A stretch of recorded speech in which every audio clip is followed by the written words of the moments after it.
on y through a mediator variable m. I'll introduce you to the mathematics of path analysis and show you how you can estimate the total, direct, and indirect effects of one variable on another using any statistical program that can conduct ordinary least squares regression analysis. I'm going to start this class by talking about and dissecting the mathematics involved in this simple mediation model. The word simple here appears as if I'm using it like an adjective, as if this is a simple as opposed to a complex model. Now, certainly there are more complicated models than this one, but I'm not using the word simple here as an adjective. Instead, it's a part of the noun simple mediation model, referring to the fact that this is a mediation model with only a single or one mediator, this box labeled M here. That's what makes it a simple mediation model, a single mediator. So what is a mediator? We're going to talk about this in this module and what I mean by a mechanism.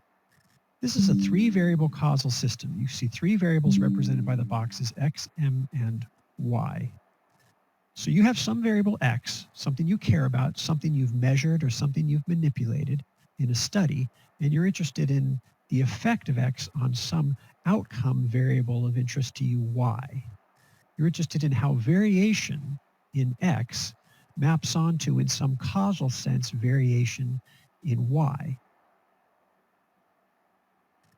Now, each of you have your own outcome variable or y of interest, depending on your domain of study.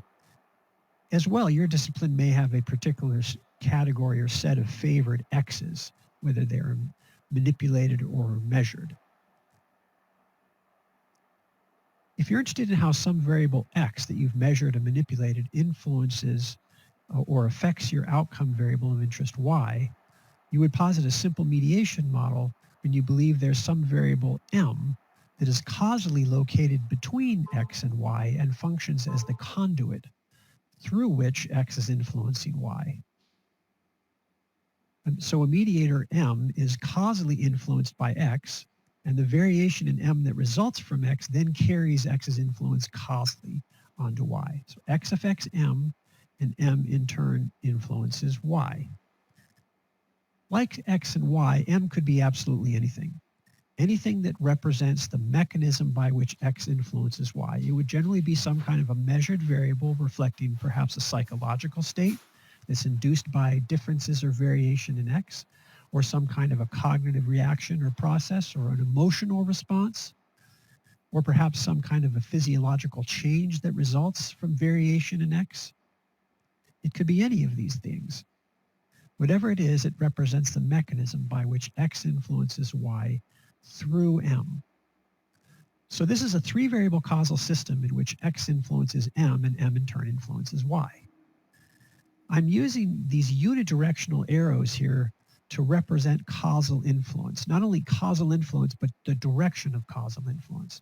So I have an arrow from x to m denoting that I believe x is causally influencing m rather than the other way around. Likewise, the arrow goes from m to y because I'm proposing m is causally influencing y, not the other way around. If I were to reverse this arrow, say I drew it from y to m, then that would completely change the meaning of my model, because in that case, then y would become the mediator. That is, x would influence y, which in turn influences m. But that's not what I mean to represent here. I want m to be my mediator, so I'm putting m at the end of the arrow from x and as the source of the arrow to y. However, I'm going to be using arrows in other ways in other parts of this class. Sometimes an arrow will be used to refer to a mathematical equation referencing which variable is on what side of the equation. So when we see a section of a model like this with an arrow from x to m, that would mean that the model representing, the mathematics representing that part of the model has m on the left side of the equation and x on the right side. So variables with arrows pointing at them are on the left sides of equations. Variables with arrows pointing away from them are on the right-hand side of equations. Context will make it clear when we mean an arrow is denoting a belief about causal influence as opposed to not necessarily causal influence. When we talk about mediation, we're talking about a cause-effect system. You can't talk about mediation without using causal language. However, you will find some critics of your work will try to get you to back off causal language when perhaps that language isn't justified. However, you can't really talk about mediation without using causal language because mediation is inherently a causal process. What these critics are asking you to do is to acknowledge that you don't know, based on the data collection, something about the way this study was conducted. You don't know for certain whether a relationship that you're saying is cause-effect actually is. And so they're asking you to back off that language. Later, we're going to talk about some of the controversies and debates and perspectives held by some that I would consider rather fanatical and extreme in their objection to using mediation analysis when data come from studies that don't give unequivocal causal interpretation. But before talking about my perspective on this, which I'm going to get into in two different parts of the class, one in this module and then later on, before I get into my perspective on this, I want to elaborate a bit more on the idea of a mechanism by way of an example coming out of the marketing literature. There's an area in marketing called sensory marketing, the intersection of marketing and sensory experience, or how the senses influence consumer behavior and experience. In the literature on sensory marketing, you will find a number of interesting studies that show, for instance, that people find that wine tastes a bit better when it's served in a glass than when it's served in a plastic cup. Or some kind of a natural water, like mineral water, has a more pleasant taste when served in a solid, firm cup compared to when it's served in a flimsy paper cup. Or that scents like perfumes or soap have a more appealing aroma when dispensed from a solid ceramic pump dispenser like you might find in a fancy hotel bathroom or perhaps at a restaurant bathroom than when it's dispensed from a plastic dispenser like soap or hand sanitizer is packaged in at the supermarket. Potato chips are perceived to be more fresh and flavorful when it's harder to open the bag. The theory and literature in sensory marketing informs marketers how they can use our senses to get us to see products differently, react to them in a particular way, or purchase them in a greater abundance compared to their competitors.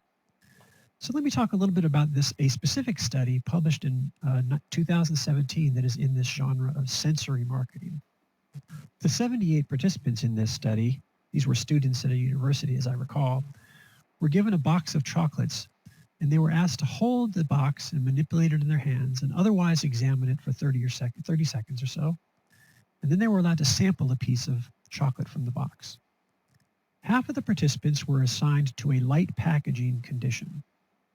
This is just the box of chocolates as it is provided by the manufacturer.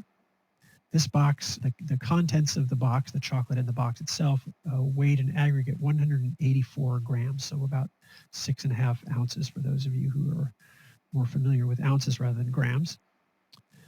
Half the participants, however, were randomly assigned to a heavy packaging condition. And in this condition, the investigator had increased the aggregate weight of the box of chocolates by hiding various lead weights in parts of the packaging in locations where they couldn't be noticed.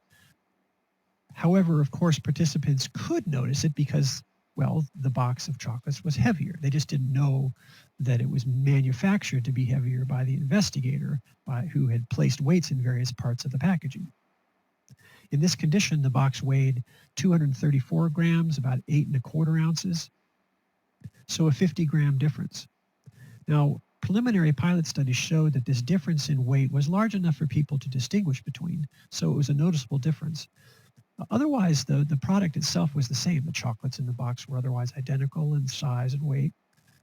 Of course, the participants didn't know that the aggregate weight of the product had been manipulated or not. They only experienced one of the conditions. Now, after taking a piece of the chocolate, the investigators measured the participants' evaluation of the chocolate, its flavor quality, its intensity. And then they asked the participants, how much would you be willing to pay for this box of chocolates? Okay, so this is an experiment. Manipulation of a variable, the weight of the aggregate product, the contents and its packaging, to see what effect this manipulation would have on people's experience of the product and its perceived value, how much a participant was willing to pay. Here's what they found. They found that those who sampled the chocolate taken from the heavier box, those assigned to the heavy packaging condition, perceived the chocolate more positively, that is more flavorful and intense, than those who sampled the chocolate from the lighter packet. Furthermore, the more positively participants evaluated the chocolate, the more the participant was willing to pay for the product. So the packaging manipulation, which is X in this diagram, represented a different haptic experience for some participants rather than others, the feeling of the product in the hand. And this different haptic experience, heavy versus light, influenced their perception of the flavor, M in our mediation model. And this difference in flavor experience resulted in, according to the logic of their underlying theory motivating the study, greater perceived value of the product, as manifested in the measurement of how much people were willing to pay for it. They call this mechanism at work haptic gustatory transference. One sensory experience, a haptic one involving the sense of touch in the form of weight, influencing another sensory experience, taste, the gustatory sense of taste. So something about one sensory experience is influencing another sensory experience, and that is a transference of sensory experience, which in turn influence perceived value of the product. So differences in perceived quality or taste of the product is the mechanism by which differences in weight is influencing differences in perceived value. So gustatory experience, as measured by perceived quality of the product, is the mediator of the effect of weight on perceived value. How exactly this haptic gustatory transference works physiologically or psychologically remains an open question. It may make some sense to you from your own personal experience that we may connect heavy or more dense with higher quality, at least for some kinds of products, but certainly not all of them, right? I mean, think about personal electronics like phones, where lighter is often perceived as better. But if you went into a restaurant and ordered 2 steaks, it might be natural to think that the heavier one, the bulkier one, the more dense one is likely to be a more pleasant or intense positive sensory experience.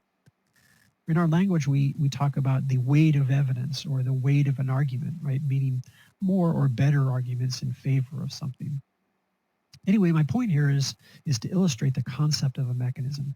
Mediators are measurements of something that represent the operation of that mechanism. They are outcomes of X's influence, and they in turn influence Y, the ultimate outcome variable of interest. In your own research, you will hypothesize or propose mechanisms at work by which some variable X of interest to you influences some other variable Y of interest to you. You measure something that taps into that mechanism, a mediator like flavor experience in this example, to see if the pattern of findings is consistent with the mechanism you propose is in operation. So in this class, we're going to be spending time talking about how to quantify the extent to which X influences Y indirectly by influencing M, which in turn influences Y, or the indirect effect of X on Y through M. The simple mediation model, or a model with a single mediator, is perhaps as ubiquitous as its analysis is controversial. You'll find simple mediation models such as this in virtually every area of inquiry. Here are a few examples from the literature in different areas. I have a collection of hundreds of images like these because I teach this material to different people in different disciplines all over the world. You probably read articles as they come across your desk, whereas I like looking at the pictures and saving them for classes like this. You'll find pictures like these in virtually any academic journal that you pick up that publishes research conducted in the tradition of behavioral science. They're pretty hard to miss. Indeed, content analyses of some journals have found 3, 4, 5 papers per issue on average that include at least one mediation analysis, such as we're going to talk about in this class starting with this module. Once you become familiar with mediation analysis, you're going to begin seeing it everywhere that you look. At various points in this class, we're going to get into some of the debates and controversies about the legitimacy of what I'm about to describe in this module and the next, the mathematics and mechanics of mediation analysis. Remember, mediation is a causal process. A variable M can be deemed a mediator of the effect of X on Y only if it is causally between X and Y. So if M is not causally between X and Y, it can't be a mediator of X's effect on Y. I will frequently get questions, emails from people trying to understand a mediation process, but as I hear their study and their design and the way that they're characterizing the variables, it's clear that what they're calling a mediator is not causally influenced by X or causally influencing Y, and they're thinking about the process, in which case our conversation about mediation ends, because M is not a mediator if it's not causally between X and Y. Now, a mediation analysis is a kind of causal analysis in a sense, but we often conduct a mediation analysis using data that don't lend themselves to unequivocal causal interpretation. And some people take real issue with this. I don't. But first, let's talk about the criteria that people often use to establish cause-effect. What are these criteria that people say you must establish in order to be able to claim that a relationship is cause-effect? You've probably heard them. If you've ever taught a course on research methods, you've probably taught these to others. The first is correlation or covariation. Right? So if X affects some variable Y, then it's often said that X and Y must be correlated in some fashion. And indeed, it's often the case that if X causes Y, X and Y are going to be correlated when you quantify their covariation in some way. And when we see that two variables are correlated, we almost automatically start asking, why is that? And a cause-effect interpretation often bubbles to the surface of consciousness. I think we're kind of pre-wired to think about association, a pattern, as implying something about cause-effect, one thing causing the other. However, as we're going to see, covariation is actually not a requirement of cause-effect, even though we often think it is, or we tell students that that's one of the criteria to establish cause-effect. Two variables can be causally related even if we can't establish association between them using simple measures of association, like a correlation coefficient or a difference between means. We know that correlation is not sufficient to claim a cause-effect. What I'm saying is that it also isn't necessary. We'll see why when we talk about the mechanics of, or the mathematics of path analysis very soon, because this doesn't seem at all intuitive. But it's not true that cause-effect requires that presumed cause is correlated in some mathematical sense with the presumed effect. The second criterion we often talk about is temporal precedence. Right? The cause must precede the effect. So X can only cause Y if X comes to be, in a sense, before Y. And I think even babies know this, right? We may come out of the womb understanding a little bit about the physics of cause-effect. But when we conduct research and merely measure X and Y contemporaneously, we often, or even typically, can't establish with any certainty that X precedes Y in time. So if I find that people who watch cable news more often are more skeptical of politicians, I can only say that skepticism results from watching cable news if the news watching occurred prior to the development of skepticism. But if I've only measured X and Y, I can't say necessarily which comes before which. Perhaps people who have become more skeptical of politicians are, as a result, more inclined to watch cable news more for some reason. So perhaps Y causes X rather than X causes Y. You might think that measuring X before Y would help, but it doesn't necessarily, or even typically. Just because I measured cable news use before measuring skepticism, that doesn't mean the news watching existed before the skepticism. There certainly are some advantages to such longitudinal data collection analysis, but it certainly doesn't solve every problem of valid causal inference. Experimentation can certainly help with temporal precedent. If we manipulate X, randomly assigning people to values of X, and then look for differences on Y between groups that differ on X, we know that Y couldn't be causing X because we determined X randomly. And if we know that at the time of randomization, the groups would be equal on Y on average, right? We know that at the time of randomization, groups are equal on Y on average. So differences that we observe later have to be the result of X affecting Y, assuming we have followed other good practices in experimental design. The third criterion is ruling out plausible alternative explanations, confounding, some people might say, such as association between X and Y resulting from a third variable, Z, causing both X and Y, or something that people sometimes call spuriousness. Shared cause can induce association between two variables, making it seem that X may be causing Y. People who watch more cable news may be more skeptical of politicians because they are both affected by, for example, political partisanness. Perhaps political partisans are more inclined to seek validation for their perspectives by watching particular sources of news consistent with their beliefs more than people who are less partisan.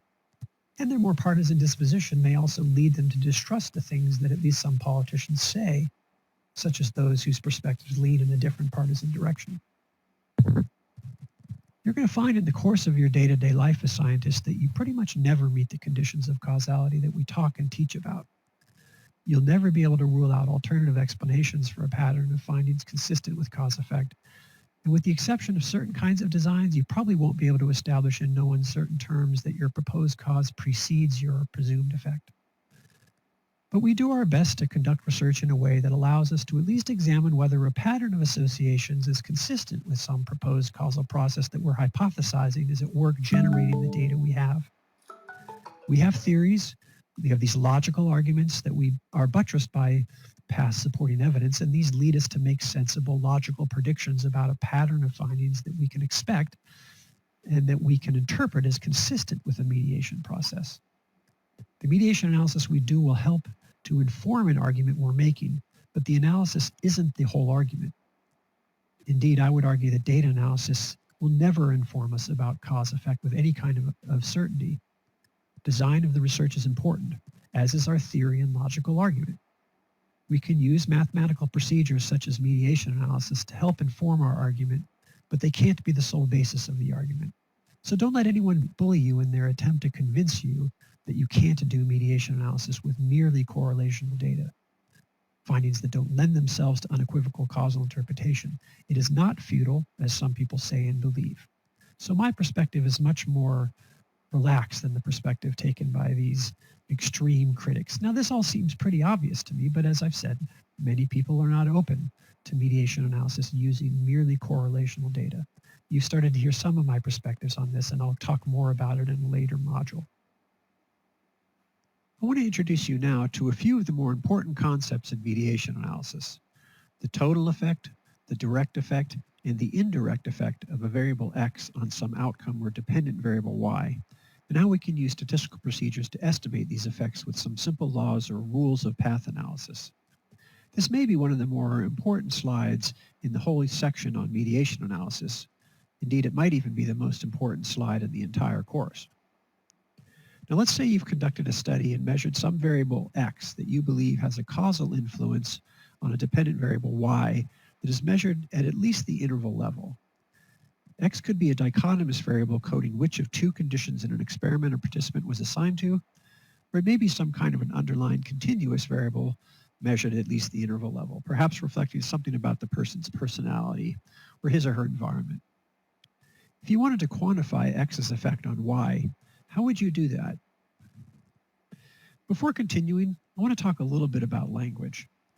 The word effect that I just used is a very loaded term, in the same way that a word like influences or changes is very loaded, because words like these carry causal meaning.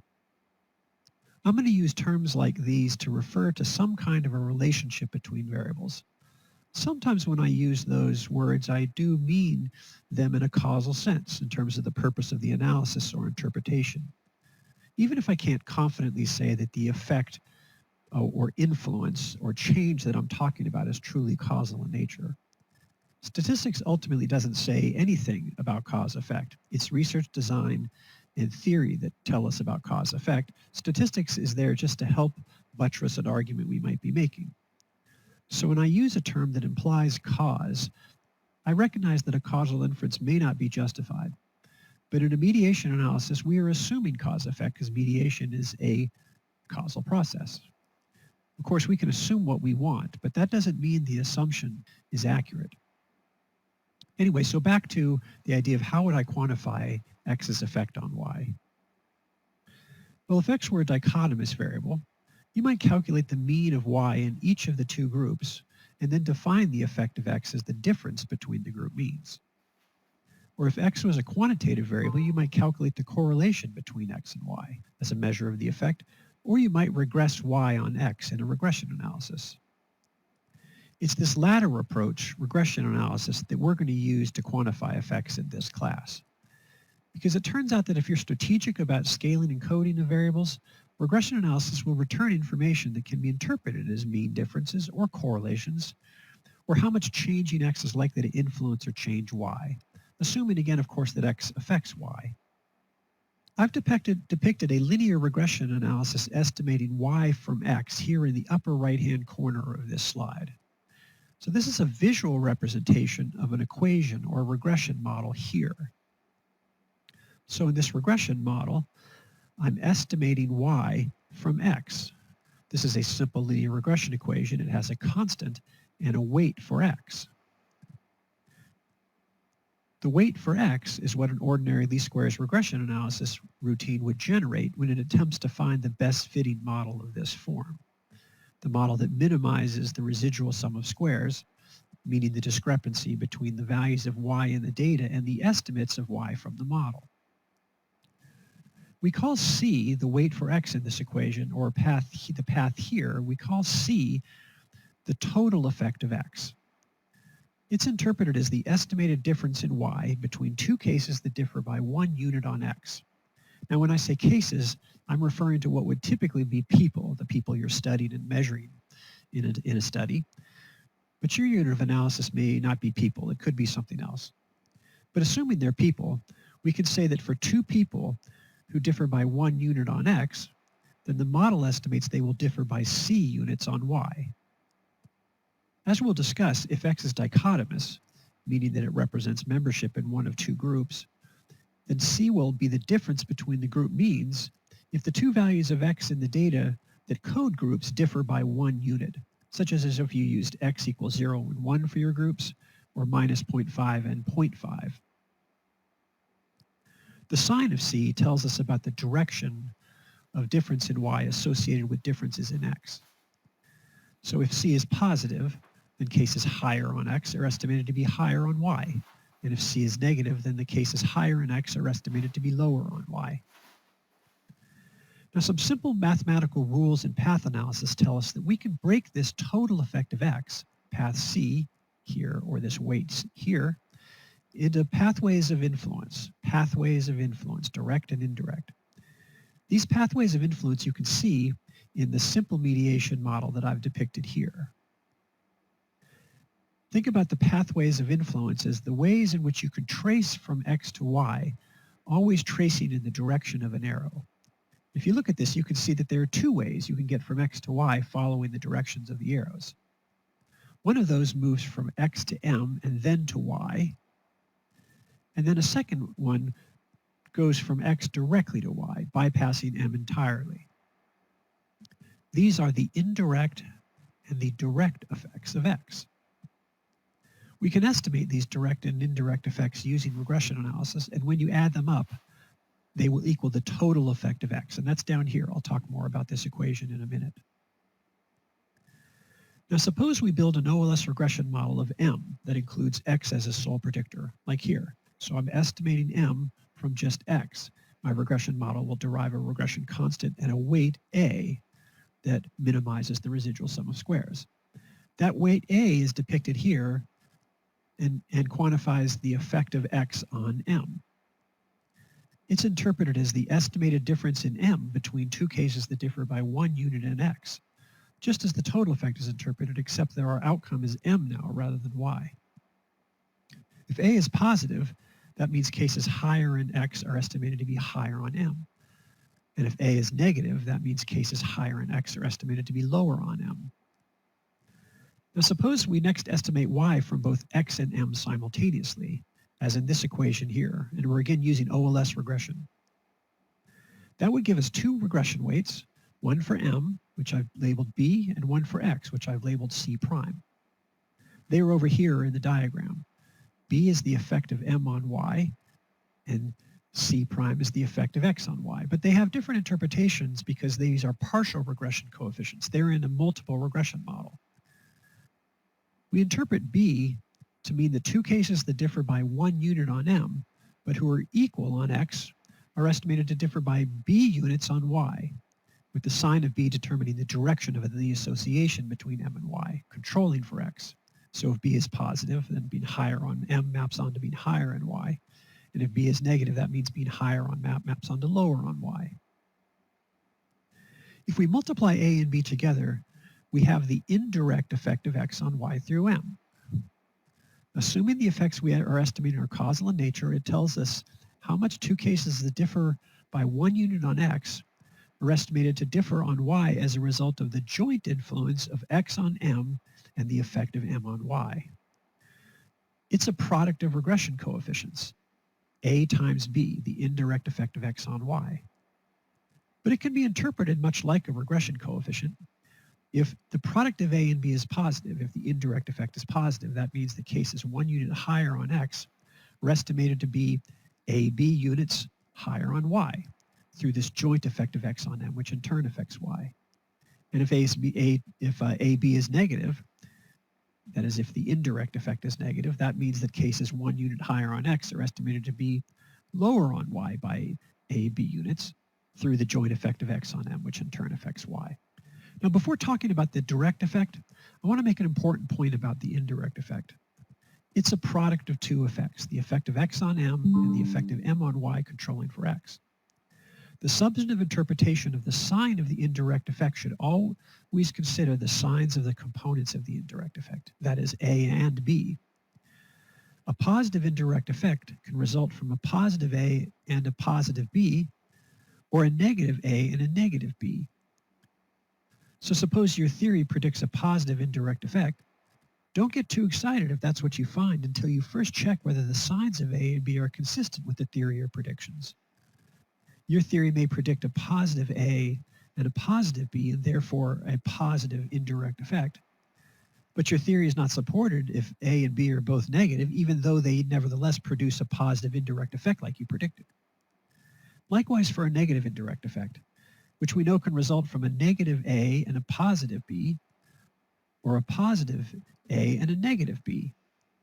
So you have to look at the signs of A and B when interpreting the sign and substantive meaning of the indirect effect, the product of A and B.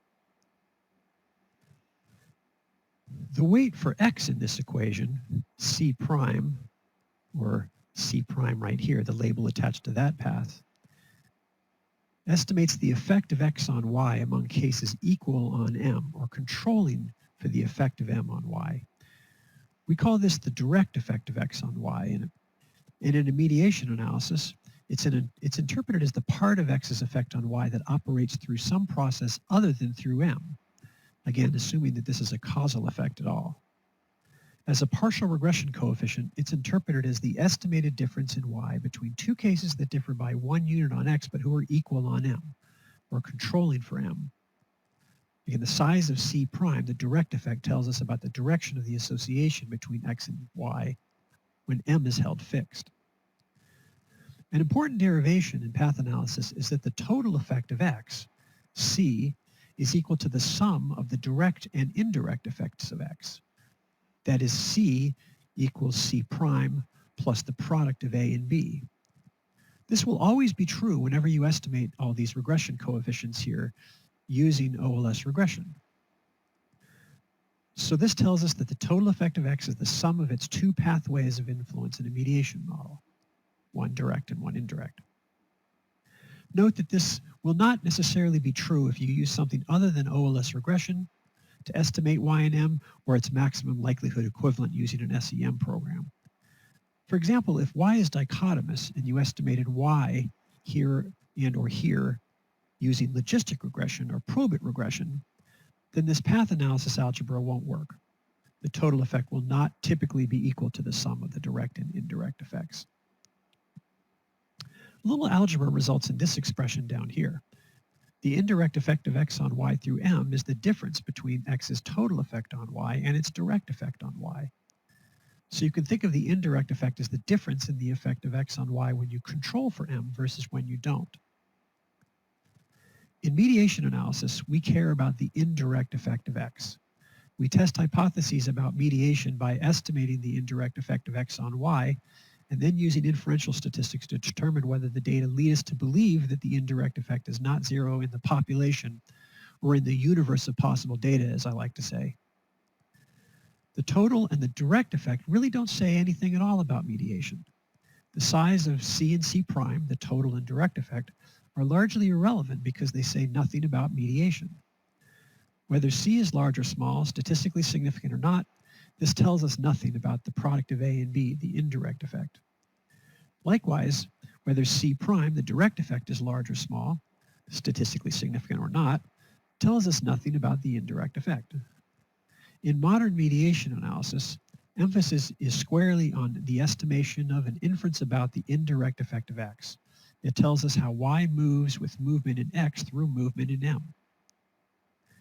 This is important because older approaches to mediation analysis that you will still see people using focus primarily on C and C prime, the total and the direct effects, and they often ignore the product of A and B entirely. You may have seen some people claim evidence of mediation when they show that the effect of x on y goes away, at least in part, or at least gets smaller when m is controlled. This approach focuses on hypothesis tests for C and C prime, for the total and the direct effect. But it's the product of A and B we care about. We care about the difference between the direct and the total effect, which is the indirect effect, the product of A and B. We don't care about the size and the significance of C and C prime. That's not to say we will ignore them, but whether they are significantly different from zero is not an important part of mediation analysis, at least not in the 21st century. Here's another important point. The indirect effect could be large even though the total effect C is zero. Look at this equation here. C could be zero, but that wouldn't preclude the product of A and B being quite large. Of course, for that to happen, C prime, the direct effect, would have to be equally large but opposite in sign to the indirect effect. The point is that C doesn't tell us anything about the size of the product of A and B. Now remember when earlier I said correlation is not a necessary condition of causality. This makes that point mathematically. When applying inferential statistics, we will talk about inference at some point later. You may find that C is not different from zero, even though the product of A and B is by some inferential test. If the product of A and B, the indirect effect, carries the causal influence of x on y through m, then x could cause y through m even though the total effect of x is zero.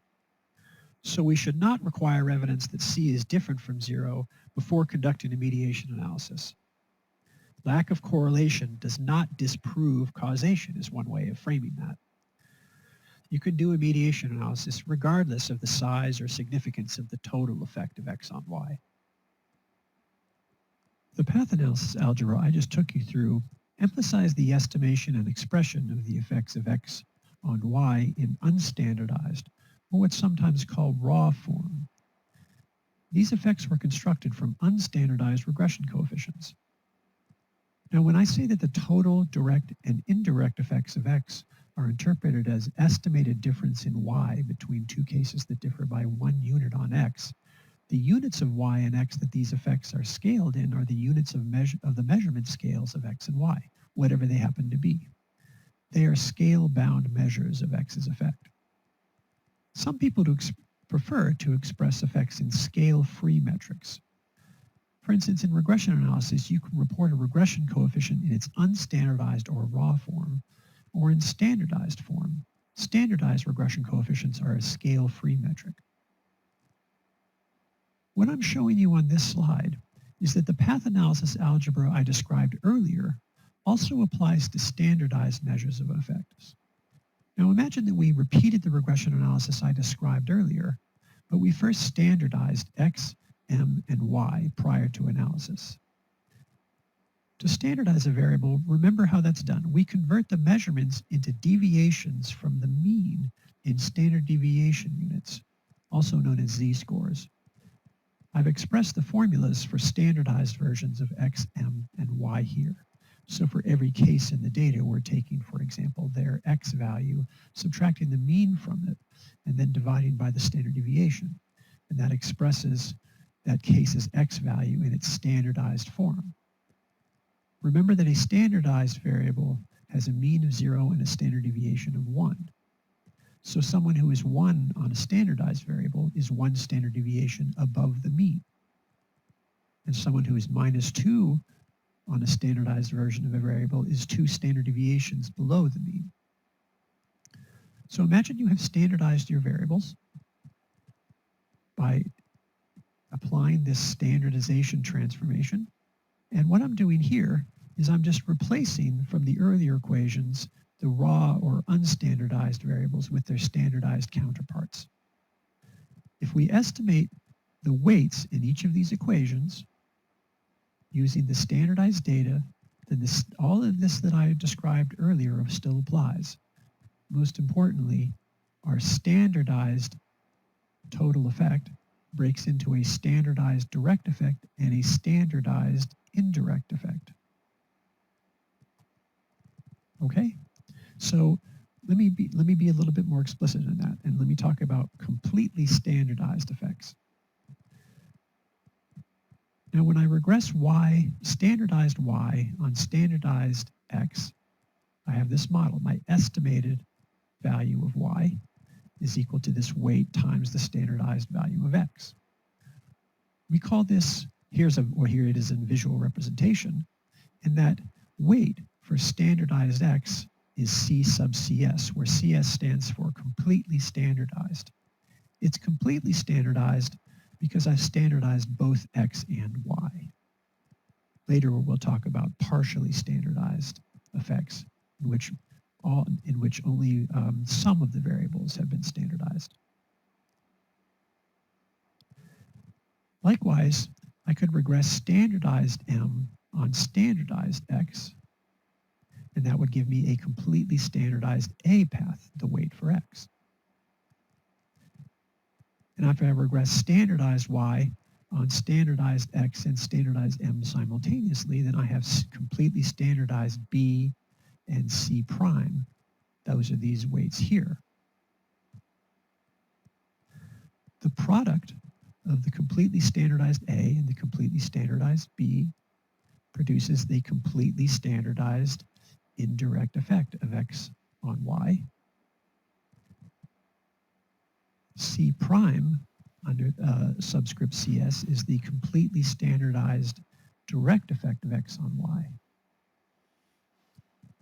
And again, this path analysis algebra applies. My completely standardized total effect of x is the sum of the completely standardized direct effect and the completely standardized indirect effect. I'm going to interpret these standardized effects in detail later with a specific example. For now, think about these standardized effects as having the same interpretation as their unstandardized components or equivalents, but now our unit is one standard deviation. So for example, the completely standardized total effect of x tells us the estimated difference in standard deviations of y between two cases that differ by one standard deviation in x. Again, we'll do more on the interpretation of these standardized effects later. Whether you decide to report or interpret effects in standardized or unstandardized form is a matter of personal choice or preference. However, later on I will talk about how some standardized effects are more appropriate than others, depending on whether x is dichotomous. Again, I'll mention that later when I make the distinction between a completely standardized effect and a partially standardized effect. The important point here is that all the path analysis algebra still applies. We can break a completely standardized total effect into components, a completely standardized direct effect, and a completely standardized indirect effect constructed as the product of completely standardized A and B.